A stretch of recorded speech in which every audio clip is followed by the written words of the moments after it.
Right, so I'm at the garage today because I'm back from the wherever it was, and I posted a couple of videos which I guess some of you have seen and some of you haven't, and I've been asked a couple of questions, and I'd been meaning to sort of do this before I left, but as you may or may not have known this, but I ended up re-roofing a shed for me father-in-law before I went, so that didn't happen.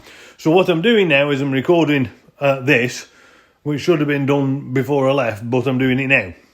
And you'll pay very little attention to Messing Garage because I've only just got back and I've unpacked everything, and some of my bits have arrived and some haven't arrived, and so on and so forth. Anyway, I'm going to turn camera around, and what I'm going to show you today is how I've mounted the Rotopax mounts, Rotopax tanks on the roof. Now, this isn't the best job. Be warned, Stephen had to do this before he left in a bit of a mess because I'd ordered the right bits, and the dealer that had ordered them from had sent me the wrong bits, incompatible bits. But if I can find them, I'll show you. Yeah, they're here. So I'll show you them. Anyway, I'll turn camera around, and then we can see what we're up to. Okay, so camera's round here, and I'm going to have to sort of move round a bit here now. What we've got here, if I can just show you this. This is a Rotopax. This is what they call a Rotopax universal mounting plate. There you are, look, that's what that is. And it does exactly what it says on its tin, or it should do, anyway.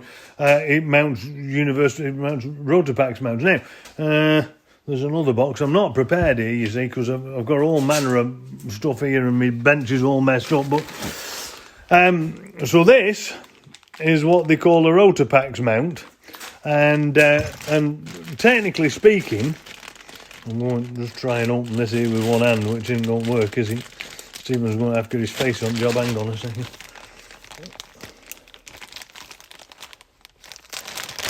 Now, if in doubt, use the mouth. I should be careful what to say, shouldn't I, really? Any road, here you are. So this is what they call a pack mount. Now, this is the old style pack mount. And it's got this plate on the bottom, as you can see here, that you presumably you screw into things or onto things, whatever. And this Rotopax mount here has got these two holes, and then over here it's got like two sort of elongated slots. And the idea is the new Rotopax mount is just this bit really, and then there's two bolt holes in bottom, or maybe this is new one. Any road, whatever it is, these don't fit this particular mount. And you've got to be careful with this, because I bought this from my dealer, and I just ordered the universal mounting plate, and I ordered the pack mounts, and this is what they said. Now, obviously, this doesn't, I mean, it fits or not so bad there, but it won't fit here at all, as you can see, because it's not on the thing. But the other version of this, the version that should mount with this, is just basically this bit here, with no side plates on, and then you sort of bolt it from the bottom. Anyway, that's what's meant to go on, and I bought these to mount onto the roof rack. So the plan was, with the crossbars, you'd put the little T-bolt slots here, and then you'd just sort of bolt it on, and they'd nestle under here, and then the pack itself would sort of sit on the top, and not touch these bolt holes. So you'd end up with a, I don't know, have one, do I? I'm not prepared for this thing here. Have I got a bolt here or something? No. Yeah, this'll do, won't it? So imagine this is a bolt. It's not a bolt, but imagine it were a bolt. You see, and that's your bolt head there. What you'd do is you'd pop that through into there like that, and then it'd sit sort of lower than your pack, so it wouldn't rub on your fuel tank. Do you see what I'm saying? You know what I'm up to. You can see where's going on here. Now, what I've got to do, presumably, is I've got to get the right chaps for here. So what I did in the meantime, because I am a man of invention and whatever, is I got some of these. Now this is a threshold plate for a door. It's the sort of thing you stand on that goes in between two doors or whatever. It were longer than this, obviously. It were 2 feet long. So I cut them down into these bits of, I don't know what they are, about 9 inches or something they are, I guess 9.5 inches or whatever. And I made some of them. I made 4 of them. Look, there they are. Can you see just at the back there? So I made them, and then I drilled some holes in them. Here you can see I've started here with a couple, but then I had a think about the job, and I realised I didn't need them. So we'll go up here and I'll show you what I did. Well, if I can make this thing move around anyway. I'm still struggling with the gimbal, you know. So here's what transpired in the end. Now, this top bit here is an extension piece, and it just allows you, if you can see this back piece here, it allows you to mount 2 tanks together. And they're wrong as well, because I ordered the 2-inch ones, and these are the 3-inch ones, so they don't fit properly. You can see I've got a bit of sort of, can you just see under here, I've got a bit of, come on gimbal, do your worky bit, there you are. I've got a bit of packing in between, and I had to do that because these all arrived only the day before I left up for Alaska, for the Dempster Highway up north. And so I didn't have any choice but to Heath Robinson all this nonsense together into some way that works. Because I've got all these bits, this extension piece which doesn't fit, and then these bottom bits which don't fit, and the pack mount, the universal mounting plate that isn't really very universal. So what I did was this. So I took those 2 plates I showed you that I cut down, and one sill plate, one tread plate, or whatever you want to, threshold plate. One threshold plate does 4 of these. And what I did was I just turned them upside down. You can just sort of see there, can't you, if I just make the gimbal a bit better. I'll focus in on that. Come on, Firthy. So I just turned them upside down. We'll have a look underneath in a second. And then you can see where I started to drill the holes. And then I just clamped them together, sandwiched them together. Now, I did have to move these 2 bars together slightly, squeeze them up so that they just fit in with that sill plate. And then I just bolted them. Basically, I just squeezed them together with this thing. And there's enough rigidity, and you can't really see here because I've sort of double-sided sticky taped this down.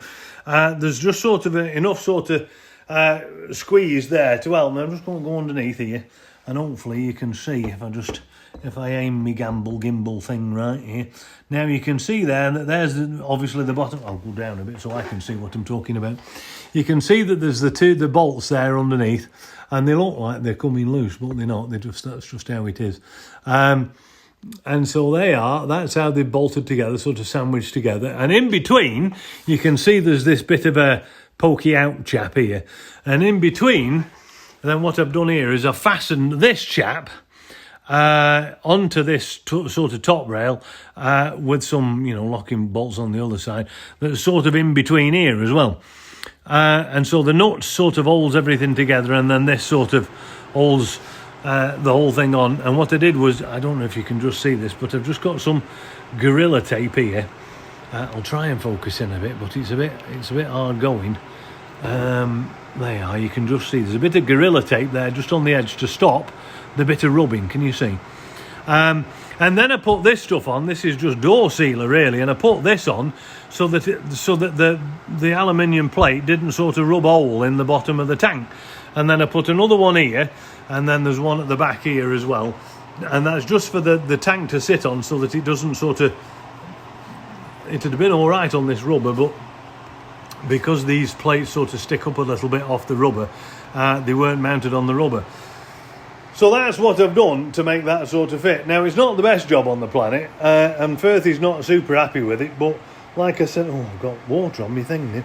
Like I said, it was a bit of an Heath Robinson affair, and I only had sort of, I think I mentioned in my video, I only had about 2 or 3 hours sleep before I had to set off to the Arctic Circle. So this was sort of my last-ditch attempt to mount these in a way that would work with the bits that I got, knowing that I couldn't get anything shipped from Rotopax or anything else in enough time, if that makes sense.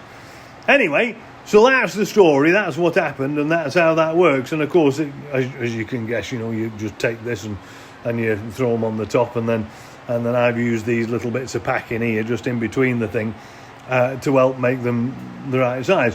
What I'll do now I'm back, is I'll order the correct chaps and the correct 2-inch extension pieces, and then I shall make these Rotopax Super Jimmy mount chap things work properly. And the intention with these, I'll just move around here. The intention with those, go on gimbal, turn around, do as you're told. I'm telling you a thing here. So the thing with these Rotopax mounts is that you can see that there's one on the left hand side and one on the right hand side, and so that makes that makes them fit properly with the sort of, you can see I've just got one central one here, but what I'll do is one on each side. So I'll order 4 more of them things and then sell these chaps and move on, really. But to be frank, they've done all right. They went all the way up there and they've not moved and they've not come loose. Perhaps what I would just keep them and throw these other things on, really. But I think it would just have been a nicer finishing job, you know, if I'd done it. Anyway, that's what I've done with that. And basically that's it, really. Now, while I'm on the story, I should get down from my step ladder here, and I want to just tell you something. It's minus 12 outside tonight, and I've just been working with my father-in-law. I don't know why I'm pointing that at you there, little Land Rover, look at that. I shall just turn my camera around. And I've just been working with my father-in-law on putting a shed up, and well, that's a long story, but super chilly. Anyway, I came up here because I needed to pick up some more timber for this bit of a project he's got on, and something interesting has come to mind. And the thing that's interesting is that this pannier that I've got on the side here, and hopefully I'll cut to it in a second. This pannier that I've got on the side, this pannier here has got a lock on it, can you see? And in there I keep all my, in fact I'll just open it up and I shall show you, because people are saying, oh, what are you putting in your pannier, what are you putting in your, well, they call them a lunchbox, don't they, but I'm going to drop the gimbal. They call them a lunchbox, don't they? I don't know why, a suitcase or whatever it is. They call the pannier, that's what I would call them anyway. They probably call something else at Land Rover, what do I know. So put my key in outside to undo the thing, because I carry my straps in here. Can you see, just at the corner there's a couple, and then this box here, this ammo box, has got more straps in it. So I've come to undo this at the side of the house, and what happened was absolutely nothing, because the lock had frozen up, and so it's very difficult to see under here, and I don't suppose this has got help as they are. Look, there's the lock, and I don't know, it hadn't got any water in it. This is dry. I mean, it does work very well. But there was obviously something wrong with it, water in the lock somewhere along the line, and it had frozen up, so I couldn't get my key in and I couldn't open the lock. So what I've done is I've just given it a squirt of silicone, like I've got a silicone spray thing, and I'm just giving it a squirt of that in the hopes that that's going to be right. Now, forewarned is forearmed. Very shortly somebody has asked me if I can do a video on how I installed the light bar, which is here. Look, well, it will be if the gimbal turns around. Come on, gimbal, do as you're told. They are. So I installed this light bar, as you can see, and I put the cable there, and half of the mess that's in the garage, actually, if we just wander over here somewhere, this box here has the light that should have arrived before I went to the Arctic Circle, and this was meant to be on. Now this box here has got a 31-inch steady, which is an outstanding bar. Here, look, they are. This is a 31-inch steady box. It's a great lamp, absolutely fantastic. And what I ended up fitting was not that at all. Look, you can see me in the window. Hello. What I ended up fitting was some cheapo thing that I purchased off the Book of Face. And here it is. Look, that's what that is. And that's basically all I could fit, because that's all I got, because the light hadn't arrived. But I needed some, and so that's that. Anyway, next video is going to be about how you fit that on, or how you install that.